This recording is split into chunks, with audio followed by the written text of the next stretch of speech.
Halo semuanya, selamat datang lagi di sesi bedah materi kita. Nah, buat Anda yang sering gregetan ngelihat siklus politik yang rasanya kok gitu-gitu aja, Anda wajib banget dengerin pembahasan ini sampai habis.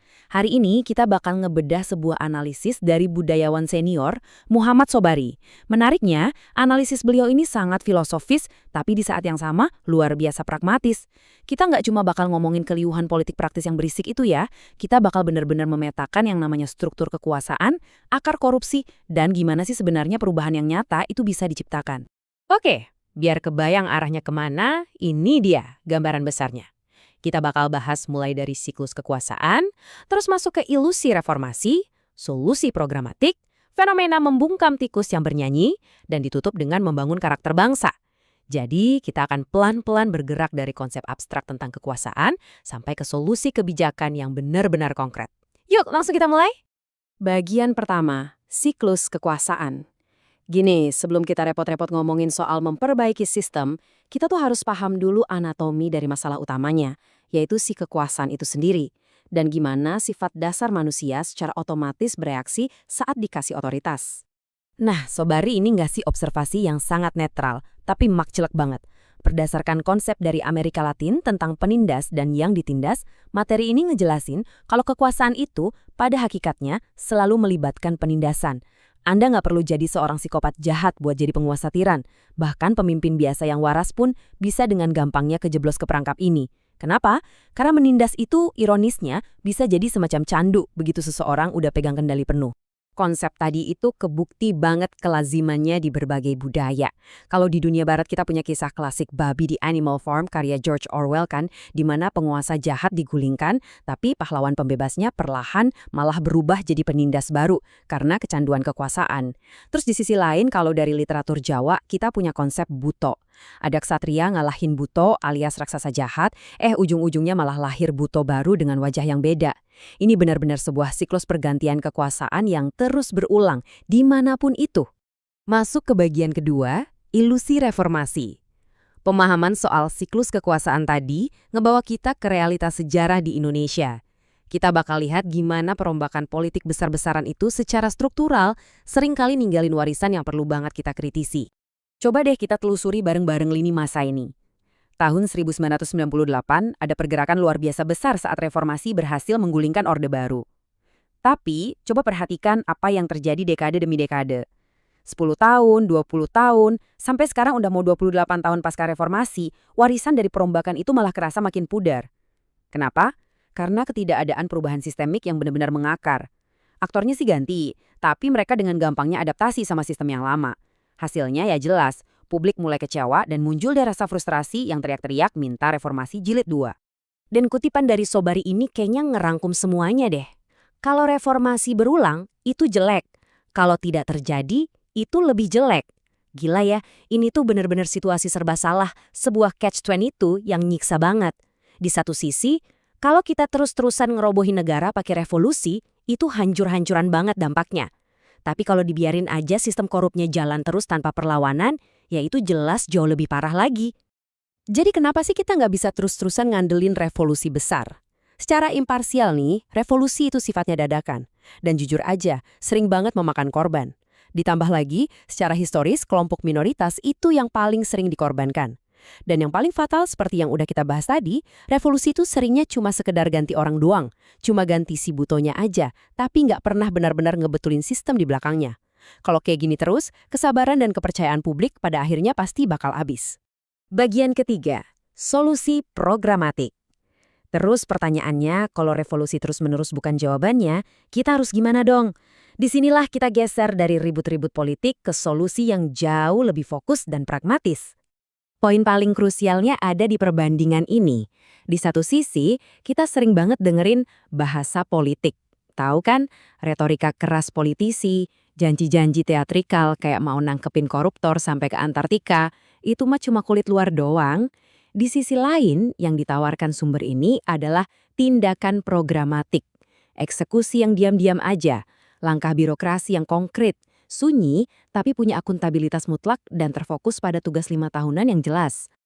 Dan prakteknya di skala nasional tuh kayak gini, daripada seorang pemimpin nyoba nyelesain ribuan masalah sekaligus, tapi ujungnya gagal semua, analisis ini nyaranin fokus yang benar-benar tajam. Langkah pertama, habisin satu periode penuh, katakanlah 5-10 tahun, murni 100% buat penegakan hukum dan sikat habis korupsi. Langkah kedua, pastiin pemerintahan bersih ini jadi warisan sistemik yang permanen dan gak bisa diutak-atik lagi. Nah, kalau itu udah beres, baru deh masuk ke langkah ketiga. Presiden berikutnya bisa geser fokus sepenuhnya buat merevolusi pendidikan. Intinya, fokus pada satu fondasi per periode itu menjamin tingkat keberhasilan yang maksimal. Bagian keempat, membungkam tikus yang bernyanyi. Sekarang mari kita coba aplikasikan pendekatan programatik yang super fokus tadi langsung ke masalah yang paling kronis di negara kita, yaitu korupsi sistemik. Tikus pada ngidung. Ada yang pernah dengar? Ini adalah metafora sastra Jawa yang artinya tikus-tikus sedang bernyanyi. Frasa ini tuh gambaran sempurna banget buat para koruptor saat ini. Mereka ngerasa begitu aman, santai aja bernyanyi dan menari dengan percaya diri, karena mereka tahu persis kalau sistem yang bertugas menangkap mereka itu udah benar-benar rusak parah. Terus kenapa tikus-tikus ini bisa asyik nyanyi? Ya karena penjaganya itu kucing gering, alias kucing yang lagi sakit. Kucing ini ngelambangin sistem penegakan hukum kita. Sistemnya terlalu lemah, sibuk ngurusin kepentingannya sendiri, sampai-sampai udah kehilangan taring buat nangkep si tikus. Mau si kucing ini warnanya hitam kek, putih kek, atau ngiungnya kencang banget pakai retorika macam-macam, tetap aja kucing yang secara sistemik udah sakit gak akan pernah bisa menegakkan keadilan. Nah, yang paling menarik dari slide ini adalah rincian praktisnya yang benar-benar tanpa kompromi buat nyembuhin si kucing tadi. Pertama, Presiden gak usah lagi kebanyakan pidato, langsung aja kasih perintah mutlak ke Jaksa Agung dan Kapolri. Terus buat sistem peradilan, mereka harus memiskinkan koruptor habis-habisan, sita semua hartanya tanpa sisa.